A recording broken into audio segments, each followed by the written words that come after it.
আসসালামু আলাইকুম। পিএসপি ধারাবাহিক বাংলা টিউটোরিয়ালে আপনাদের সবাইকে স্বাগতম। তো গত পর্বে আমি অ্যারে শিফট ফাংশন নিয়ে আলোচনা করেছিলাম। তো আমি বলেছিলাম যে অ্যারে আনশিফট ফাংশন নিয়ে আলোচনা করব। অ্যারে শিফটের মতোই অতি সহজ হচ্ছে অ্যারে আনশিফট যে ফাংশনটা আছে। তো শিফট কথাটা বলতে আমি বলেছিলাম যে এক স্থান থেকে আরেক স্থানে বদল করা, আর পিএসপিতে হচ্ছে আপনার প্রথম এলিমেন্টকে মুছে দেওয়া। একটা অ্যারের মধ্যে যদি একাধিক এলিমেন্ট থাকে, এর মধ্যে প্রথম এলিমেন্টে মুছে দেওয়া হচ্ছে আপনার অ্যারে শিফটের কাজ। আর অ্যারে আনশিফট হচ্ছে উল্টা।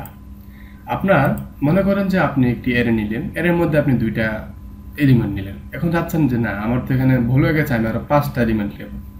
এখন নতুন করে যদি অ্যারে আনশিফট করেন এবং আপনি আরো যদি নতুন করে ভ্যালু নিতে চান, তাহলে আপনি যদি অ্যারে আনশিফট করে ভ্যালুগুলো দিয়ে দেন, তাহলে আপনার সে প্রথম থেকে অ্যাড করে নেবে। ওই যে আপনার যে অ্যারেটা, ওই অ্যারের মধ্যে সে প্রথম থেকে অ্যাড করে নেবে। তাহলে আমরা প্র্যাকটিক্যালি দেখি। ওকে, তো আগের মতো করে আমি একটি অ্যারে নিলাম। এখানে নিলাম, মনে করেন যে একটু ভিন্নভাবে যদি নেই, আমি যদি আপনার কালার ইউজ করি, যে আরেক থেকে হচ্ছে রেড,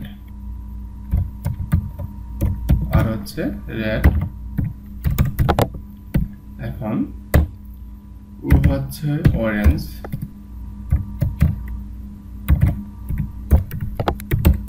অরেঞ্জ, তারপর হচ্ছে আপনার এটি রাখলাম। এখন আমি রেড এবং অরেঞ্জ ইউজ করলাম।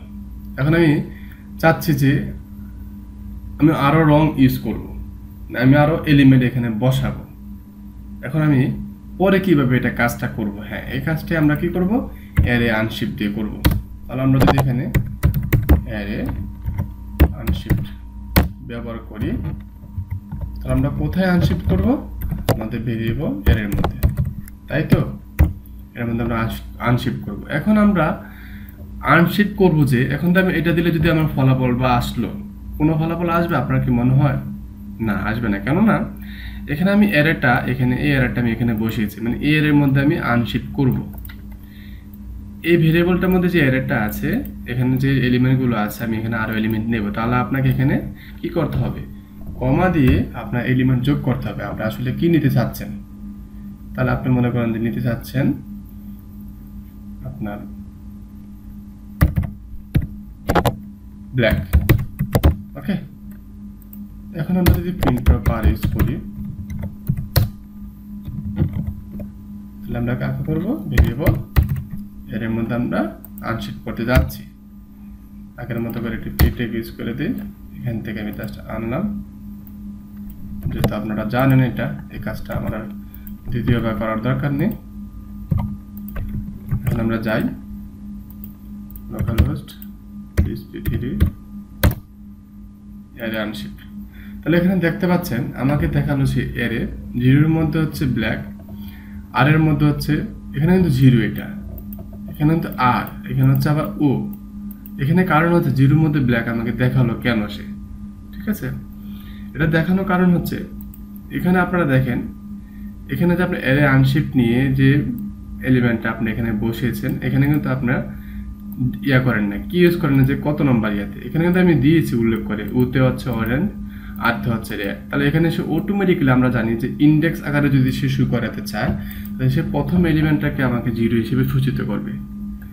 কিন্তু এখন যদি আমি এখানে ব্ল্যাক দিয়ে কমা দিয়ে আমি যদি এখানে ব্লু দিই, তাহলে আমার ফলাফলটা কেমন আসার কথা? যে 0-তে black, 1-এ blue, R a red, ওতে অরেঞ্জ, তাই তো? দেখি,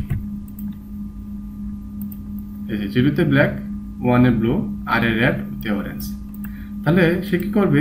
প্রত্যেকবার, এই যে আমি কিন্তু এখানে দেখেন, এখানে রেড অরেঞ্জ কিন্তু আমি আগে এখানে ডিক্লেয়ার করে রেখেছি।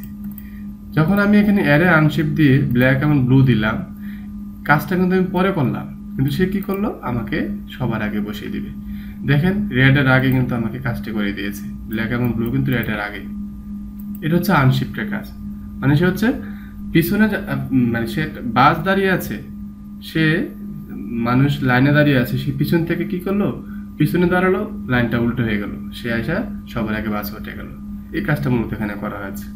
ওকে, তো আশা করি এর আনশিফটের মধ্যে আপনাদের কোনো সমস্যা নেই। যদি কোনো সমস্যা থাকে তাহলে তো অবশ্যই কমেন্ট করবেন, আমি আপনাদের কমেন্ট করে যদি কোনো কমেন্ট করেন তাহলে অবশ্যই আমি কমেন্ট উত্তর দেব।